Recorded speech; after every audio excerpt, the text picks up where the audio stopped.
Hello mes belles âmes, bienvenue dans cette brève de couple numéro 26, un truc comme ça.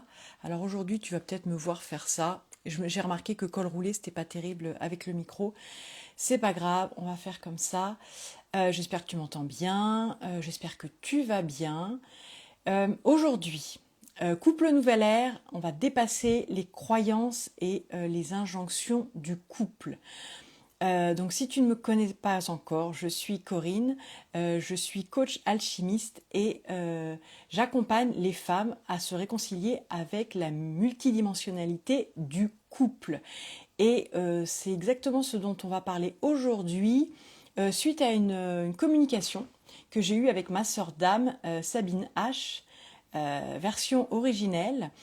Donc voilà, on communique beaucoup et aujourd'hui on était sur cette dimension multidimensionnelle des choses et elle s'occupe de tout ce qui est business et donc commence à résonner pour moi dans le couple. Donc aujourd'hui, je vais vraiment aborder ces mythes en fait du couple en les voyant d'un point de vue de la matière et d'un point de vue beaucoup plus multidimensionnel. Donc la multidimensionnalité, ça peut être avec des vies antérieures, avec des patterns, des vies antérieures, donc dans les vies passées, et puis ça peut être aussi dans toutes nos dimensions, donc au niveau de notre âme, au niveau voilà, de notre version originelle, de notre je suis. Donc ça va être assez intéressant de voir ces croyances sur le couple parce qu'on en a. En fait, la société a vraiment eu tendance à nous orienter sur ce qui est vraiment bon de faire ou pas, de nous mettre dans des cases, tout ça pour être vraiment reconnu par elle, par cette société, et être bien conforme, je t'en parle souvent. Et quand je te parle de donc conforme au groupe, c'est vraiment ça, c'est être en couple, se marier, fonder une famille, donc ça c'est vraiment les grandes lignes de ce stéréotypage collectif. Et moi, quand je te parle de couple nouvelle ère, l'idée, c'est vraiment ça, de bâtir un nouveau modèle de couple, mais en fait, lequel le sien.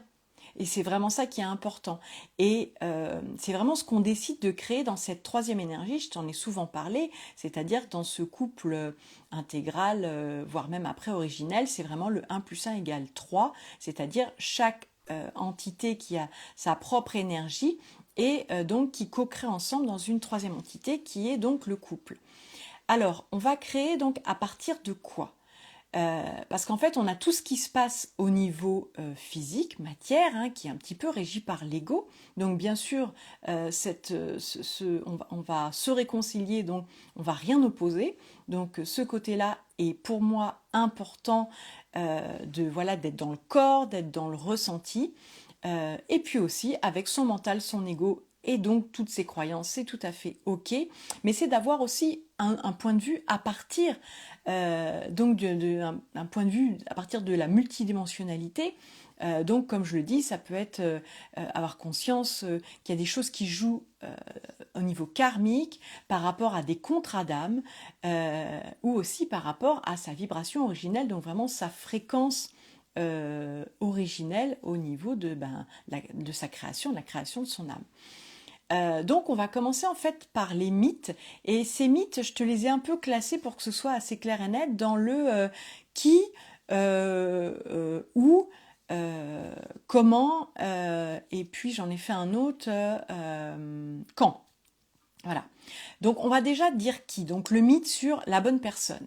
En fait, d'un point de vue physique et matière, on a tendance à être dans un espèce de casting qui est basé sur des caractéristiques physiques ou sociales.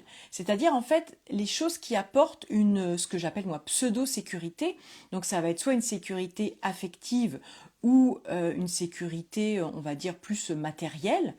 Et donc cette bonne personne, en fait, souvent, en fait, ça vient de notre inconscient et ça vient, en fait, des relations qu'on a eues en fait avec notre père ou avec notre mère parce que on va soit rechercher un complément, quelque chose qui nous manque, ou alors réitérer en fait comme si ben voilà le modèle de notre père ou de notre mère ça pouvait être le seul et l'unique. Donc, dans cette idée de, de la bonne personne, on va être vraiment sur un peu le fantasme, l'idéalisation. Évidemment, ça rejoint ce qu'on a souvent évoqué ensemble, c'est-à-dire sur le syndrome de la princesse, du prince charmant. Donc, il y a vraiment cette idée de un casting un peu prédéfini et qui va vraiment être basé sur des éléments vraiment très terre à terre. Et puis, on a donc d'un point de vue multidimensionnel, vraiment cette relation d'âme, où là, en fait, comment dire, le choix c'est déjà fait. Après, il s'agit juste de le reconnaître justement dans la matière. Et ce choix, il s'est déjà fait sur un autre plan. Donc en fait, c'est vraiment on appartient à la même famille d'âmes et ce sont des âmes qui se reconnaissent. Alors l'exemple le plus connu, évidemment, ce sont les flammes jumelles, puisqu'il y a vraiment une reconnaissance, une reconnexion de cette entité énergétique avec laquelle on peut avoir déjà une relation en fait sur un autre plan. Donc c'est pas toujours facile à assumer, c'est pas toujours facile à gérer parce que on sait qu'il y a déjà quelque chose qui est là et l'idée ce serait de le ramener dans la matière et souvent il y a des blocages qui sont vraiment dus justement à ces croyances et à tous ces conditionnements qu'on peut avoir eu dès notre enfance et donc il y a comme des incohérences ou vraiment des conflits en fait intérieurs qui se jouent. Donc ça va être vraiment des personnes en fait en contre-Adam qui vont nous apporter en fait les bonnes leçons. C'est un peu différent des personnes qu'on va rencontrer vraiment au niveau égotique, où il y a aussi des leçons à tirer, mais d'âme à âme, en fait, ça va être une reconnaissance qui va être évidente. L'évidence est là. Ça va pas être quelque chose de recherché et ça va être vraiment énergétique en fait. Donc à la limite même physiquement, ça peut être des personnes que l'on rejette ou moi je sais que je me suis vue dire c'est quoi ce casting dans le sens où évidemment ça correspondait pas aux repères et aux critères qui pouvaient être les miens et encore une fois pas seulement au niveau conscient, même au niveau inconscient. Parce que moi, j'étais persuadée de ne pas avoir de critères, par exemple, physiques, etc. Et pourtant, quand j'ai reconnu mon compagnon actuel par rapport à vraiment quelque chose d'énergétique, puisqu'on se connaissait déjà dans la matière, hein, d'un point de vue professionnel, il y a eu autre chose qui s'est joué. Et à ce moment-là, j'ai eu une sorte de non, non, non, et c'était bien par rapport à ce qu'il représentait, et c'était bien par rapport à des conditionnements de la société, ou du moins dans mes filtres aussi, de choses qui n'étaient pas acceptables. Donc, sur le qui, la bonne personne, bien faire la distinction entre ce qui vient vraiment du physique, matériel, etc. Cette espèce de reconnaissance qu'on cherche à avoir. Et puis ce qui vient en fait des contre-Adam et qui sont juste on se souvient quoi. C'est évident, il y a quelque chose et on ne peut pas l'expliquer et parce que vraiment c'est d'abord énergétique. De toute façon, c'est de toute façon souvent énergétique. Mais quand on est vraiment dans purement la matière, on va s'attacher juste à des critères, comme je le disais, physiques ou matériels. Ensuite, on va avoir le quand. Donc là, c'est, je dirais, le bon timing, le mythe du bon timing. Donc, quand on va être au niveau de la matière, on est tellement dans l'angoisse de passer à côté de sa vie que on va nous mettre dans la tête que il y a des âges, par exemple, pour être amoureux. Donc, il y a un truc très déjà, encore une fois, stéréotypé. De voilà, on a certaines rencontres qui se font au niveau de l'adolescence, on a certaines rencontres qui se font ensuite dans un but plus de fonder une famille. Par exemple, parfois il y a des gens qui disent à 80 ans, oh mais non, mais moi maintenant je suis trop vieux, comme si il y avait un âge, tu vois, pour être amoureux. Donc le timing, ça peut être aussi, tu vois, dans la matière quand tu viens de vivre une rupture et qu'on te dit en gros qu'il faut se remettre en selle. Enfin, tu vois, ce genre de choses, toutes ces croyances en fait sur il y a un bon timing. Et quand on prend ça dans la multidimensionnalité, déjà il y a un timing divin, c'est-à-dire qu'il y a quand même une histoire de destinée et encore une fois, un peu de contrats d'âme qui ont été faits et où on a un libre arbitre et qui est parfois modéré, franchement. Dans certaines relations énergétiques, c'est quand même très modéré. Et aussi, on a aussi ce timing intérieur.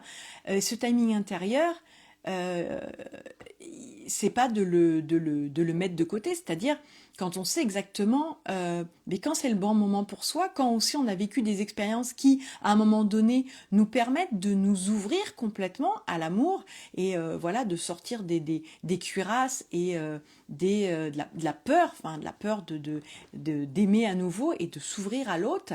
Donc, et ça peut être aussi dans des moments où on a eu des switches après des événements de vie qui peuvent paraître comme ça défavorables, par exemple pour une relation amoureuse. Donc parfois on a des deuils ou quand on fait des burn-out et des choses comme ça, il va se passer un switch ou quand on rencontre sa flamme jumelle, j'avais oublié le principal, chercher l'erreur.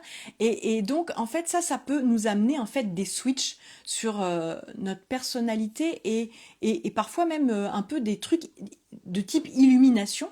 Et ça, c'est vraiment purement énergétique, c'est-à-dire que c'est comme s'il y a un nouveau code qui s'enclenche en nous, un nouveau téléchargement où on va sortir un peu justement de ce domaine physique et matière et on va être plus en connexion avec notre âme et on va plus être en guidance intérieure et là on va plus être dans le timing de ce que la société en fait donne comme enfin bonne ou mauvaise, mais ça va être plus vraiment sur soit une histoire de destinée, donc notre âme, on se sent un élan en fait à certains moments pour voilà bâtir voilà certaines relations, ou ça peut être vraiment cette guidance intérieure, mais toujours par rapport à bah, les élans de l'âme et de reconnexion à notre âme et à ce qu'on est venu, en fait, ce pourquoi on est venu s'incarner. Donc, euh, donc je trouve que sur le timing, voilà, il y a un petit peu, c'est entre vraiment le purement physique et la multidimensionnalité, c'est intéressant en fait de voir ces deux points de vue-là. Et puis ensuite, il va y avoir le ou. Alors le ou, c'est quand même assez fabuleux parce que dans le physique, hein, la matière, on va avoir des croyances du style que voilà, il faut vivre sous le même toit. Donc moi je te disais il y a peu de temps, je te racontais le truc assez incroyable qu'avec mon compagnon on voulait se paxer et donc on n'a pas le même domicile et apparemment donc là au niveau, enfin en bref de la CAF et tout ça, ça rentre pas dans les cases.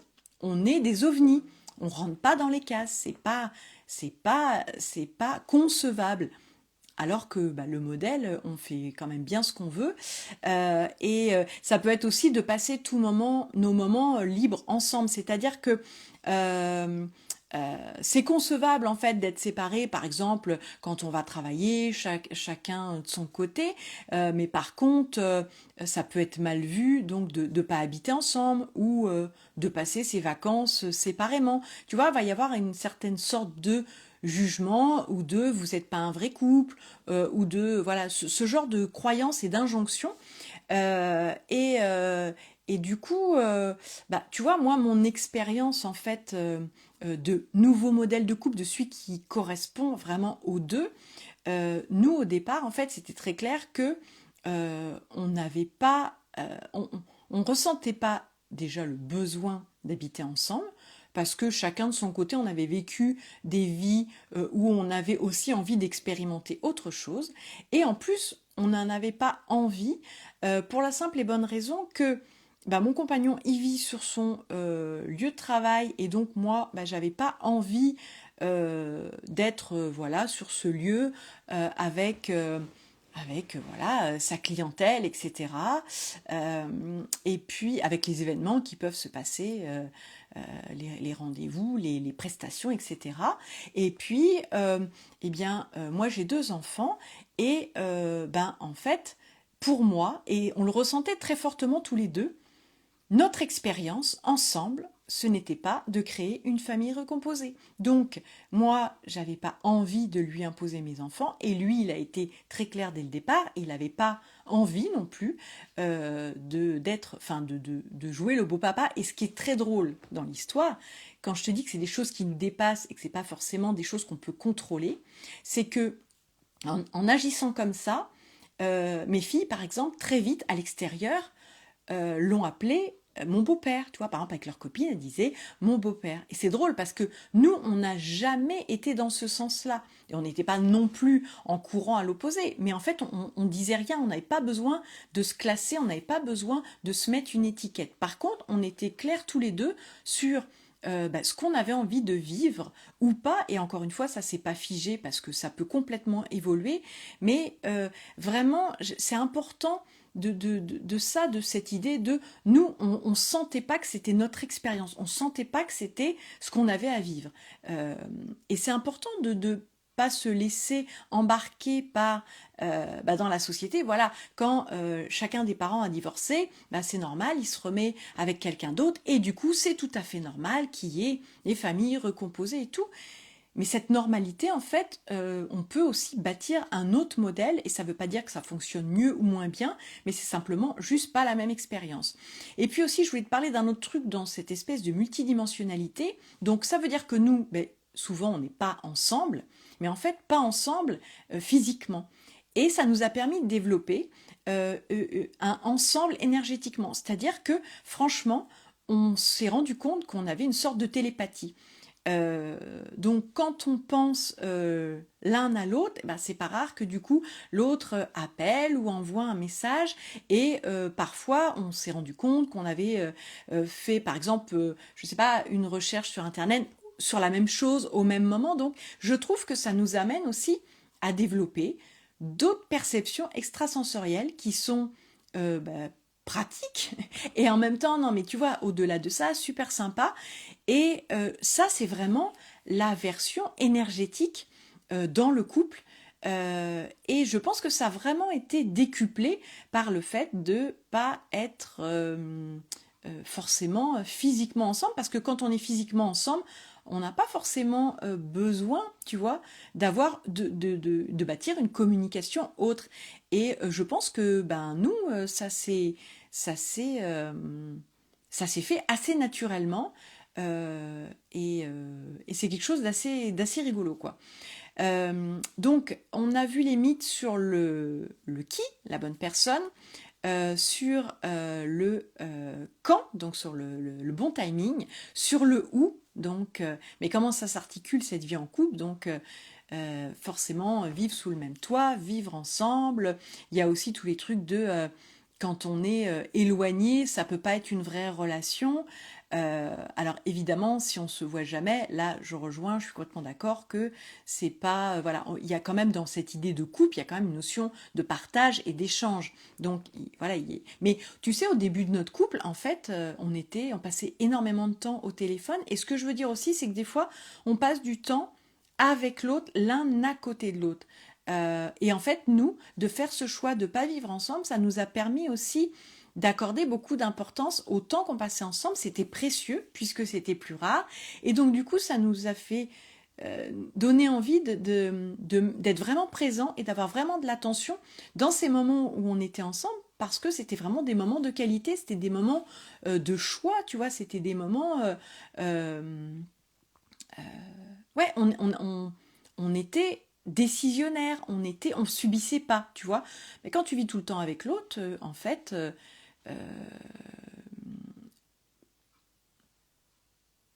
il est là, quoi. Voilà. Il est là, et du coup, et pour nous, alors après tout ça, ça peut évoluer parce que tu vois, aujourd'hui, on commence à avoir effectivement cette envie de vivre ensemble qui va se concrétiser dans notre projet de vie nomade, mais c'est assez intéressant de passer justement par ces différentes phases.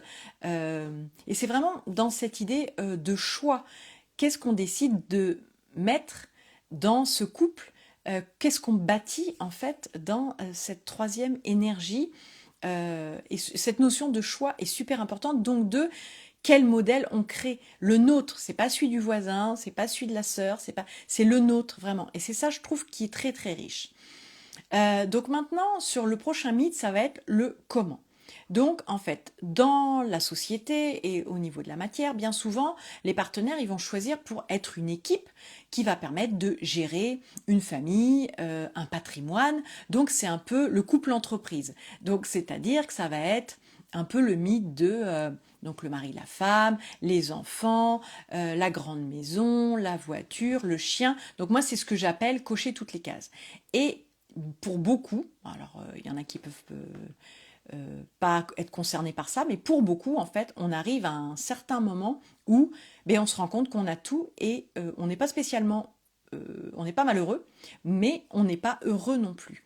Et c'est vraiment ça peut aller aussi avec les croyances, tu sais, du style non, mais la routine du quotidien, c'est normal, ou alors, mais la lune de miel, elle va pas durer indéfiniment, ou encore, mais de toute façon, il faut fournir des efforts pour que ça dure. Et tu vois, ce truc de entreprise, enfin, d'un couple comme une entreprise, à la limite, tu vois, ça va même aller au-delà, ça va être on est en CDI ou on est en CDD, tu vois, c'est-à-dire donc soit le mythe aussi de le couple c'est pour toujours, et il y a que ce modèle-là euh, qui peut être garant en fait enfin c'est un fantasme encore une fois, et qui peut être garant de la reconnaissance au niveau de la société, alors qu'il y a des couples qui sont ensemble depuis des années, qui resteront probablement tout le temps ensemble et qui franchement, finissent par se détester, quoi. Et qui vivent ensemble parce que c'est encore cette pseudo-sécurité, ou du moins c'est cette peur en fait du changement. Et du coup, voilà, c'est pas pour ça que c'est mieux, mais ça fait bien. Voilà, pour l'extérieur, ça fait bien. On a réussi, on est un vrai couple. Et si on parle d'un point de vue plus énergétique, quand on est dans cette espèce d'appel d'âme, euh, on va être dans un couple qui est comme une entité vraiment organique, c'est-à-dire un organisme vivant. Et tu vois, on pourrait le comparer à la respiration, ou souvent, comme je te dis, cette vague ou cette danse, où l'inspiration, ça serait on se rapproche, et l'expiration, ça pourrait être on s'éloigne. C'est toujours cette idée, je t'en ai déjà parlé, de fusion-diffusion.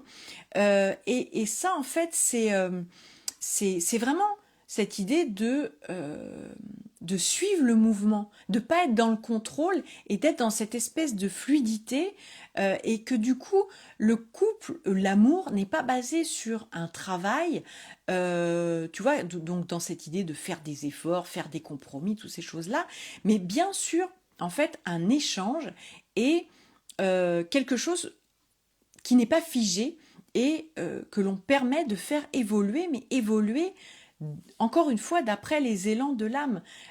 Donc en fait ça peut être un couple qui dure très peu de temps et au final qui va nous avoir apporté beaucoup de choses et dans lequel on va être très heureux.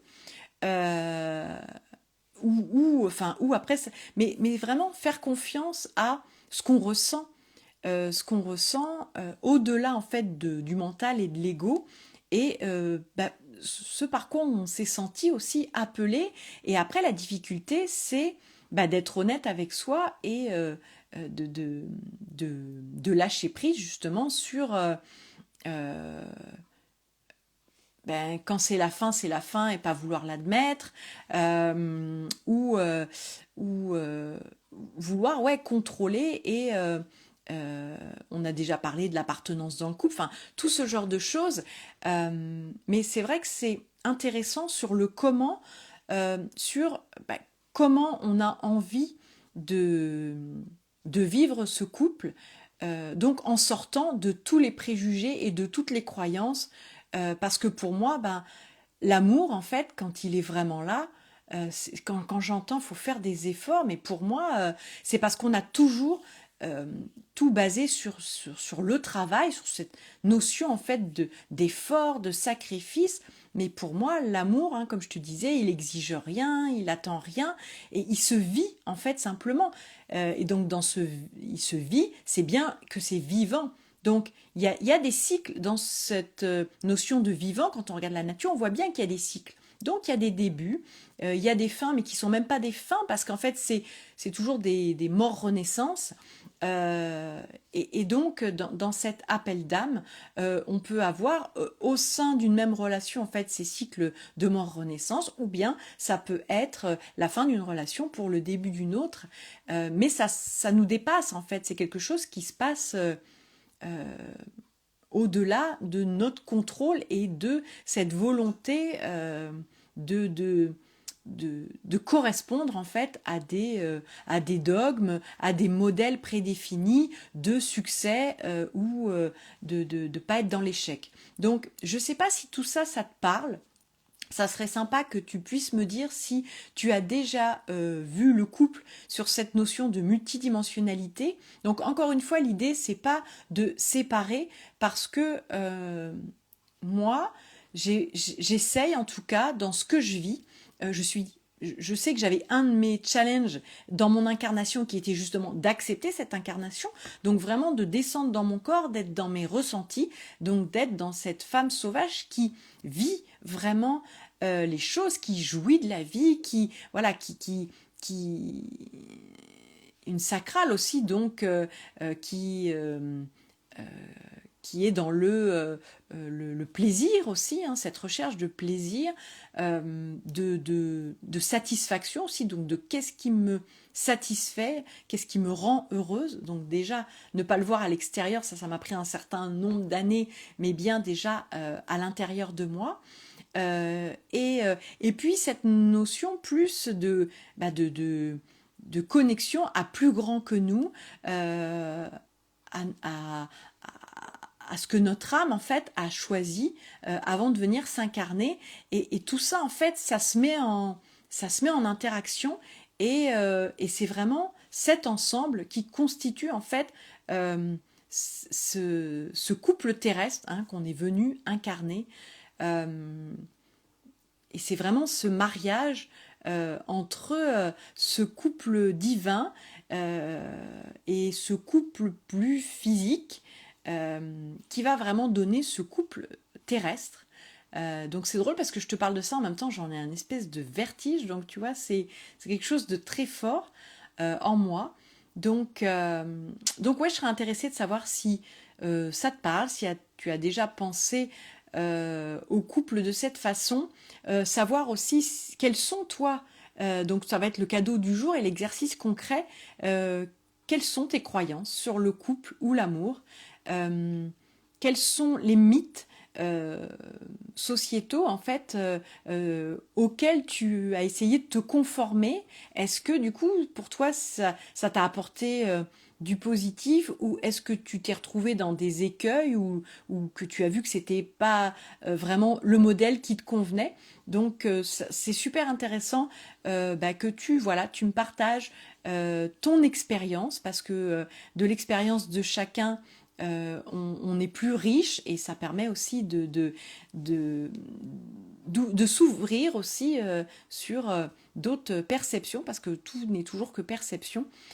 Donc moi, ça m'intéresse de savoir ce que tu penses de tout ça. Je te reparlerai de ces croyances sur l'amour et le couple, hein. Je vais t'en donner plein d'autres. Là, j'ai vraiment été très de façon succincte sur ce qui, ce où, ce comment et ce quand. Euh, donc voilà, petite brève du couple du jour. Moi, je te souhaite une belle fin de journée. Ça y est, il fait déjà presque nuit chez moi. Donc ça va être, je crois, fin de journée cocooning de mon côté. Écoute, je te fais de gros bisous. Et je te dis donc à demain pour une nouvelle brève de couple. Bye bye!